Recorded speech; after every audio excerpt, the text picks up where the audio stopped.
অন্তর্বর্তী সরকারের পররাষ্ট্র উপদেষ্টা মোহাম্মদ তৌহিদ হাসানের সঙ্গে ভারতের পররাষ্ট্রমন্ত্রী এস জয়শঙ্কর বৈঠক করেছেন। বৈঠকে ঢাকা দিল্লির পারস্পরিক অর্থ সংশ্লিষ্ট বিষয় নিয়ে আলোচনা হয়েছে। নিউ ইয়র্ক স্থানীয় সময় 23 সেপ্টেম্বর জাতিসংঘ সাধারণ পরিষদের অধিবেশনের ফাঁকে বৈঠক করেন তৌহিদ জয়শঙ্কর। 24 সেপ্টেম্বর সকালে বাংলাদেশের পররাষ্ট্র মন্ত্রণালয়ের সামাজিক যোগাযোগ মাধ্যম এক্স হ্যান্ডেলে এক পোস্টে এ তথ্য জানানো হয়। এতে বলা হয়েছে, বাংলাদেশের পররাষ্ট্র উপদেষ্টা তৌহিদ হোসেন জাতিসংঘ সাধারণ পরিষদের বৈঠকের ফাঁকে ভারতের পররাষ্ট্রমন্ত্রী এস জয়শঙ্করের সঙ্গে বৈঠক করেন। তারা পারস্পরিক স্বার্থ সংশ্লিষ্ট বিষয় নিয়ে আলোচনা করেছেন। এদিকে তৌহিদ হোসেনের সঙ্গে বৈঠক নিয়ে জয়শঙ্কর তার পোস্টে লিখেছেন, পররাষ্ট্র উপদেষ্টা মোহাম্মদ তৌহিদ হোসেনের সঙ্গে সোমবার সন্ধ্যায় নিউ ইয়র্কে বৈঠক করেছি। আলোচনায় আমাদের দ্বিপাক্ষীয় সম্পর্কে অগ্রাধিকার পেয়েছে।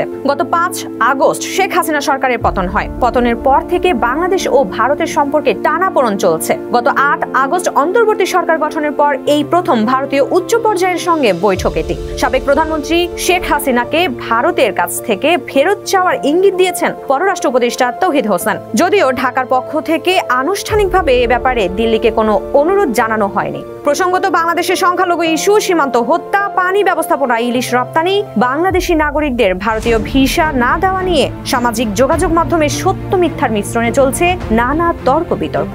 সংখ্যালঘুদের ওপর হামলার ঘটনায় ভারতীয় গণমাধ্যমের অতিরঞ্জিত কিংবা রং লাগানো সংবাদও ঢাকা দিল্লির সম্পর্কে নেতিবাচক প্রভাব ফেলছে। শুধু তাই নয়, দুই দেশের দায়িত্বশীলদের বক্তব্য সম্পর্কেও নেতিবাচক প্রভাব ফেলছে। Tamanna Khandakar, BHN news desk report, Dhaka.